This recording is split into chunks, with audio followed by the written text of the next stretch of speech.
There was a knock at the door.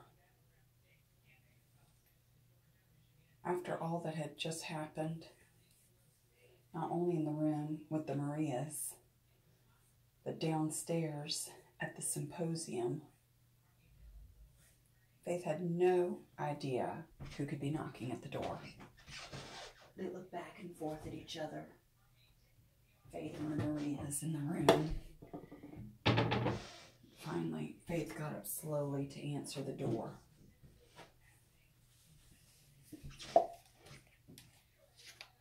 And she opened the door slowly to a beaming Linny, the life coach, who had just been downstairs and seen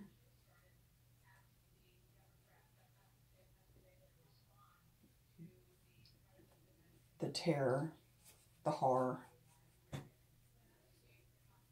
the complete devastation, the end of her life coaching career. And here she is smiling at her door. Hi, Faith. I'm sorry to interrupt you. Hi, she cheerfully waved to the Marias. Hello, they waved back, almost too cheerfully, but mirroring Faith, Linny's energy. Listen, I know that was really hard downstairs, but I have to hand it to you. You handled it with such grace and beauty. You are just gorgeous. And this may sound totally weird, but do you mind if I come in? Hello, hello. She waltzed in without permission, waving to the Marias.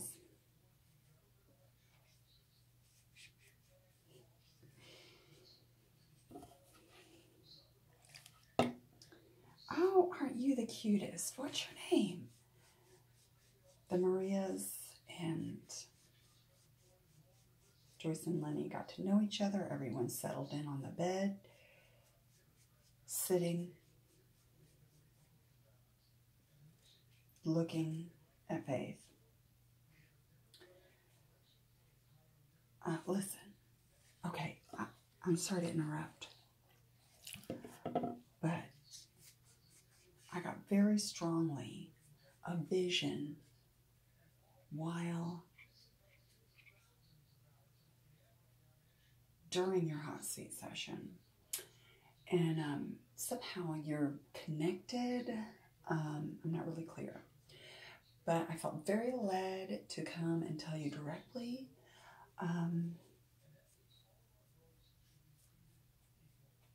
It seems like a door. I see a door in a forest. It's underneath a tree root, like a tree root has a huge tree is unearthing and its roots are exposed, and there's a door that leads under there, and it shouldn't be opened, but it has been. It has been opened, this door, and I don't know quite how to say this other than all hell is going to come out of there. I mean, it's bad. And you're there. You're beside the tree. Did you open the door?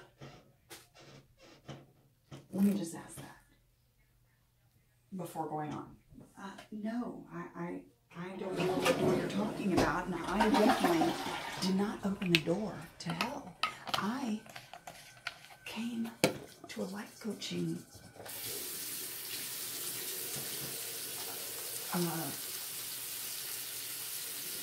dream life coaching retreat that I do not belong at. Apparently because my husband paid for it, but I don't belong here. So,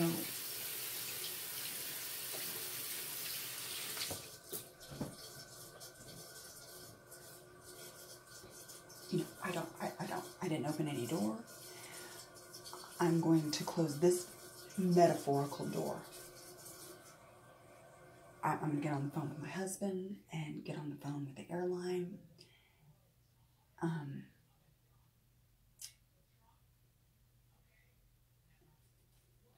And then as she's thinking these thoughts, while Linny is talking, she looks at Maria, big and bright eyed with sparkly eyes, and wonders to herself,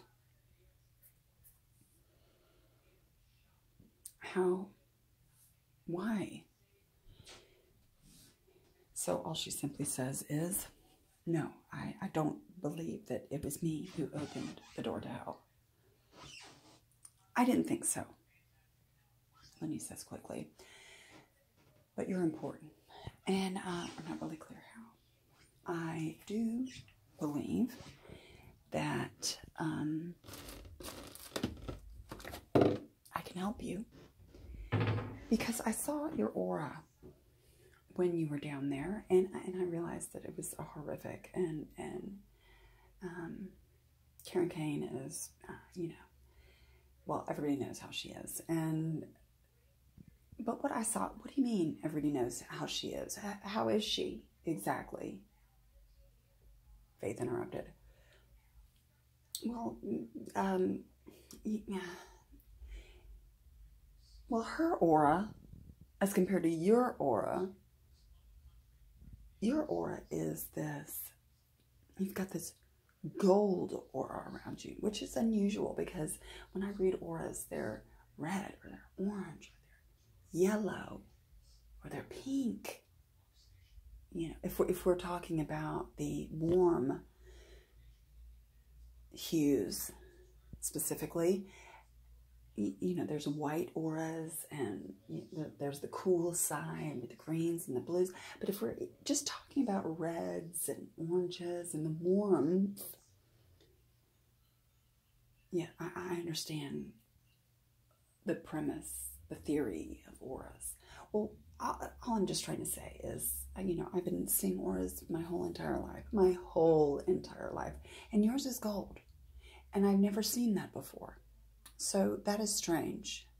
And I also saw, while you were sitting there, you know, you not that you were turning bright red, but, you know, your cheeks were red, but that has little to do with it. There was a light behind you or coming from within you, but it's not you necessarily.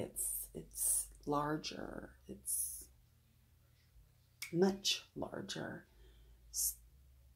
And I'm reminded of a dream I had when I was young, when I had just begun my own career as a life coach, much where you are now. And I had a dream that I would meet a woman in the woods by a door. And it was our job to close that door. And I think I've been looking for you.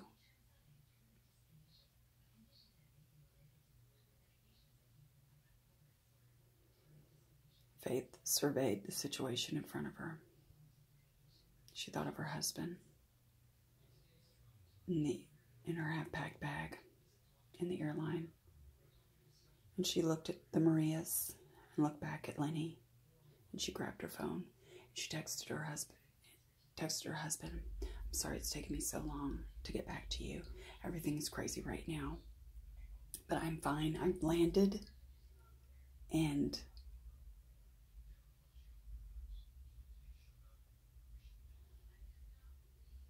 I'll talk to you later. A text back. As she was putting the phone down, a text back came up. I think you need to come home now.